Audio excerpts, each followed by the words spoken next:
Halo semuanya, balik lagi sama saya Adam Savana di pengentahu.com.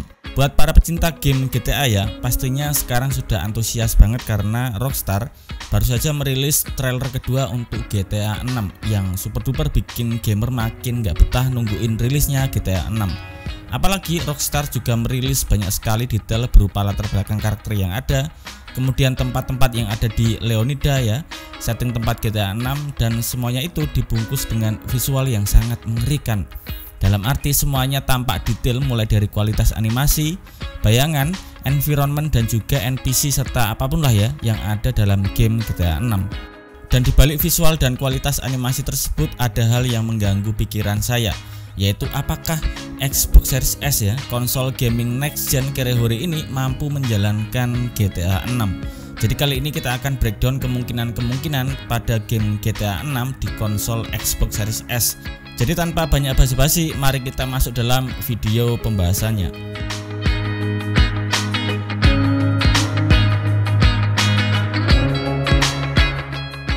Untuk menjawab pertanyaan apakah Xbox Series S mampu menjalankan GTA 6, kita akan mengulas secara singkat terlebih dahulu spesifikasi Xbox Series S.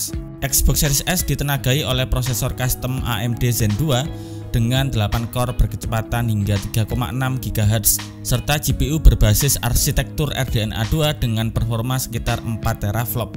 RAM yang digunakan sebesar 10 GB GDDR6 dan menggunakan penyimpanan SSD NVMe berkapasitas 512 GB yang mendukung teknologi Xbox Velocity arsitektur untuk loading time super cepat. Kita semua tahu bahwa Xbox Series S itu adalah konsol next gen entry level ya, atau bisa dibilang konsol next gen badut ya, karena kehadirannya emang sangat menghibur sekali buat kaum kere-hore seperti saya. Tapi di sisi lain adalah kok bisa gitu kan konsol next gen tapi spesifikasinya lebih rendah dibandingkan dengan konsol sebelumnya, yaitu Xbox One X. Analogi tolol saya untuk membandingkan Xbox One X dan Xbox Series S itu ibarat Xbox One X itu adalah prosesor Core i7 tapi generasi 5 atau 6 gitu kan ya. Sedangkan Xbox Series S itu adalah prosesor Core i3 tapi dengan generasi 9 atau 10, yang mengidentifikasikan bahwa ya sebenarnya masih enak pakai Core i7. Yang paling mengkhawatirkan adalah soal kapasitas penyimpanan Xbox Series S, di mana hanya menggunakan kapasitas 512 GB, dan karena sebagian itu digunakan untuk sistem, maka hanya tersisa kurang lebih sekitar 350 GB. Kondisi normal aja dengan game-game zaman sekarang itu saya bisa install 5-7 game saja. Kondisi ini mungkin bisa jadi hal yang paling diperhatikan ya, mengingat ukuran file GTA 6 game masa depan itu bisa jadi sangat besar. Jangankan GTA 6, Red Dead Redemption 2 saja sudah mempunyai ukuran file sebesar kurang lebih 117 GB di platform Xbox Series, sedangkan di PC itu sekitar kurang lebih 150-an GB. Kalian bayangin. Andai kata GTA 6 mempunyai ukuran file 200 hingga 250 GB, berarti masih tersisa 100 GB penyimpanan di konsol Xbox Series S, yang artinya kita hanya bisa install 1 hingga 3 game. Itu juga tergantung ukuran. Kalau install COD Warzone ya jelas nggak mungkin ya, karena udah 100 lebih GB kalau nggak salah. Kalau install game seperti Assassin's Creed masih bisa karena ada di range 50-70an, atau install game-game ringan saja seperti Fortnite, Apex Legends, atau Stumble Guys. Kemudian kalau ngomongin performa Xbox Series S untuk game-game terbaru sekarang, memang sejauh ini belum ada isu besar soal lag atau stutter yang mengganggu pengalaman bermain. Kebanyakan game bisa berjalan dengan lancar tanpa masalah. Yang biasanya terjadi adalah soal pengaturan grafis, karena Series S memang punya hardware yang lebih ringan dibanding dengan Series X atau PS5. Banyak game harus menyesuaikan kualitas grafisnya, misalkan resolusi natif biasanya berada di 1080, lalu hasilnya di upscale ke 1440 supaya tetap terlihat tajam di layar yang lebih besar.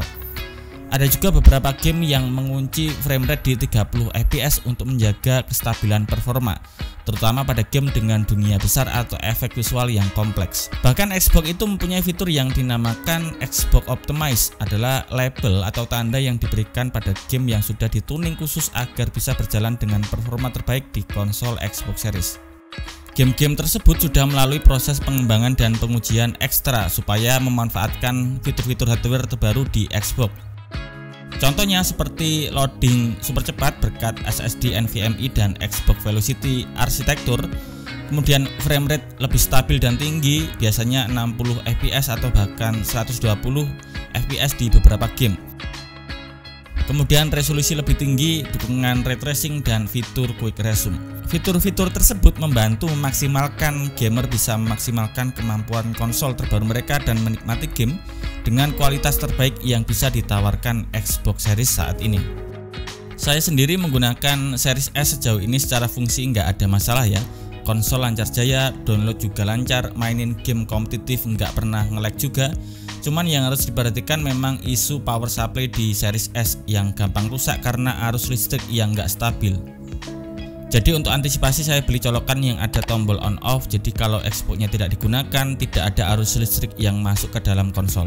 Oke, yang terakhir mungkin adalah masalah internal developing dari pihak Rockstar sendiri untuk mengoptimisasi GTA 6 di Series S. Rockstar dikenal sangat perfeksionis dalam merancang game, sudah sangat ahli membangun dunia open world yang hidup dan kompleks. GTA 6 memang disebut-sebut jauh lebih besar dan realistis dari GTA 5. Tapi dengan pengalaman teknis mereka dan waktu pengembangan yang sangat panjang lebih dari 7 tahun, mereka pasti sudah menyiapkan cara untuk membuat game ini berjalan baik di konsol low mid seperti Series S. Xbox Series S sendiri memiliki basis pengguna yang cukup besar karena harganya yang terjangkau. Dan Rockstar tentu tidak akan melewatkan pasar ini, bahkan Microsoft mewajibkan bahwa semua game Xbox Series X juga harus bisa berjalan di Series S. Artinya GTA 6 wajib kompatibel dengan Series S sejak awal. Rockstar hampir pasti akan membuat versi teroptimisasi secara visual dengan kualitas grafis, efek bayangan atau jarak gambar, draw distance yang disesuaikan agar tetap bisa berjalan mulus di Series S. Kemungkinan di resolusi 1080, upscale ke 1440 dan mungkin berjalan di 30 sampai 60 fps tergantung mode grafisnya. Baiklah, itu dia pembahasan apakah ya Xbox Series S mampu menjalankan GTA 6. Yang pasti menurut saya pribadi Rockstar bakalan tetap merilis di konsol Xbox Series S dan ya semoga ya, karena Series S ini cukup banyak usernya, ya paling dengan beberapa kompromi dengan visual dan keterbatasan gameplaynya saja. Ya istilahnya kalau di PC itu dimainkan di PC kentang lah ya. Buat kalian para gamer mendang-mending seperti saya ini bisa dipersiapkan budget untuk GTA 6 mulai dari sekarang ya, ada waktu 12 bulan. Anggap saja harga GTA 6 itu 2 juta. Kalian bisalah nabung 170.000 per bulan untuk membeli GTA 6 nanti. Baiklah, terima kasih banyak buat kalian semua yang sudah nonton. Jangan lupa berikan pendapat kalian di kolom komentar. Saya Adam Savana, sampai ketemu di video selanjutnya.